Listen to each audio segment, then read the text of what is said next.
le Seigneur est ma lumière et mon salut. Évangile de Jésus-Christ selon saint Luc, chapitre 9, versets 7 à 9.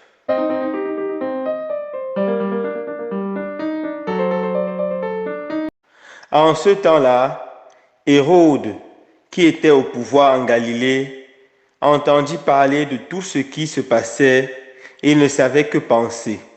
En effet, certains disaient que Jean le Baptiste était ressuscité d'entre les morts. D'autres disaient, c'est le prophète Élie qui est apparu. D'autres encore, c'est un prophète d'autrefois qui est ressuscité. Quant à Hérode, il disait, Jean, je l'ai fait décapiter. Mais qui est cet homme dont j'entends dire de telles choses? Et il cherchait à le voir. Acclamons la parole de Dieu. Louange à toi, Seigneur Jésus.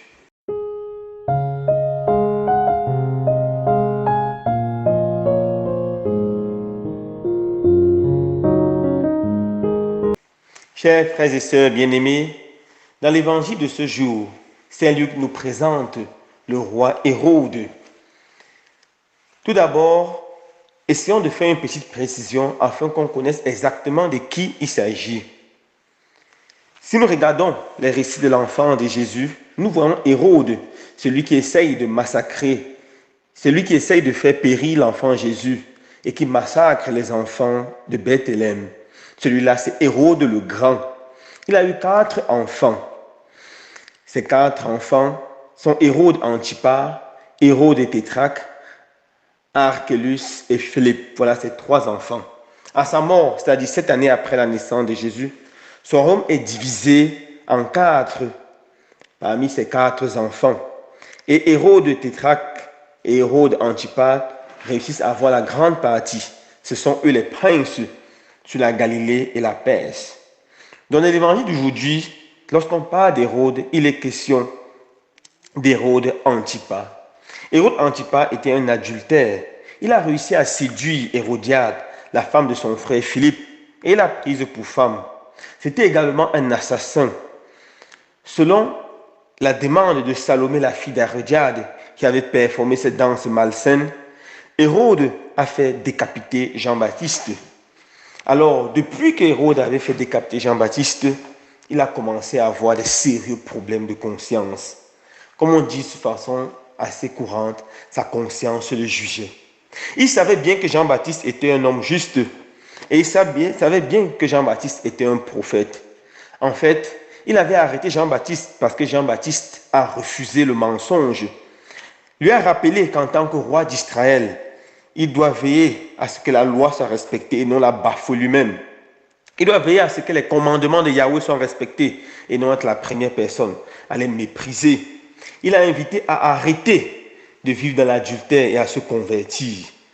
Mais lui, au lieu d'écouter la vérité, il a plutôt arrêté Jean et a jeté Jean en prison. Finalement, il a fait décapiter Jean. Il était conscient qu'il avait mal agi et que Jean avait bien agi. Il était le roi, il avait tout le pouvoir, il avait toute la puissance. Il croyait qu'avec son pouvoir et sa puissance, il pouvait étouffer la vérité, mais c'est impossible. Maintenant, Jean est mort et la vérité continue à le troubler. Il est troublé dans sa conscience. Il perd le sommeil, jour et nuit pense à Jean. Et chaque fois qu'il rencontre dans la rue ou qu'on lui parle de quelqu'un de juste ou de pieux, il pense que c'est Jean-Baptiste qui est revenu. Et maintenant, lorsqu'il rencontre Jésus, ou mieux encore, lorsqu'il entend parler de Jésus, il croit que Jean-Baptiste est revenu des morts. Sa conscience le juge, sa conscience le trouble. Finalement, à cause de sa conscience troublée, il prendra des mauvaises décisions. Je vous passe la fin de l'histoire. Et à cause de ces mauvaises décisions, pour la plupart inspirées par Hérodiade, il va finir sa vie loin, en exil, très malheureux. Frères et sœurs bien-aimés, avons-nous une conscience pure? Avons-nous une conscience qui ne nous reproche rien? Saint Paul disait une fois, il a une conscience pure et sa conscience ne lui reproche rien. Pouvons-nous dire que notre conscience ne nous reproche de rien? Nous pouvons faire le mal, nous pouvons détruire les faibles, étouffer la vérité.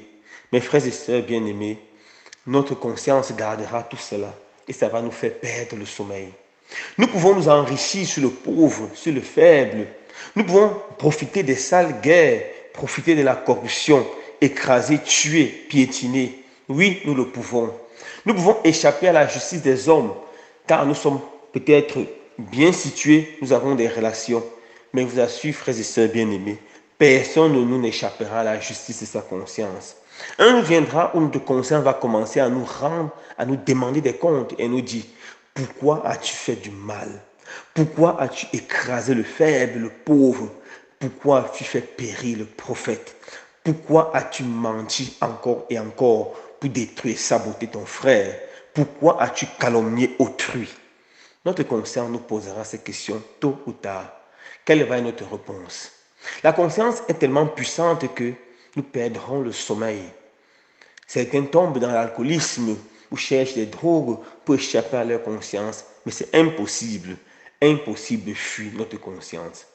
La seule façon pour pouvoir nous réconcilier avec notre conscience, c'est de nous réconcilier avec Dieu et avec notre prochain. C'est de reconnaître notre tort, reconnaître le mal qu'on a fait, demander pardon au Seigneur, demander pardon à nos frères et sœurs. Voilà le seul chemin pour retrouver la paix. Aussi longtemps que nous lutterons contre la vérité, nous allons aller de mal en pire comme Hérode. Et nous allons finir dans l'humiliation, dans l'humiliation la plus tragique comme lui. Que Dieu nous donne la grâce de pouvoir nous réconcilier avec notre conscience, d'apprendre à demander pardon lorsque nous commettons des fautes, lorsque nous commettons du tort à notre prochain, et d'apprendre à vivre proche de notre Dieu. Loué soit Jésus-Christ.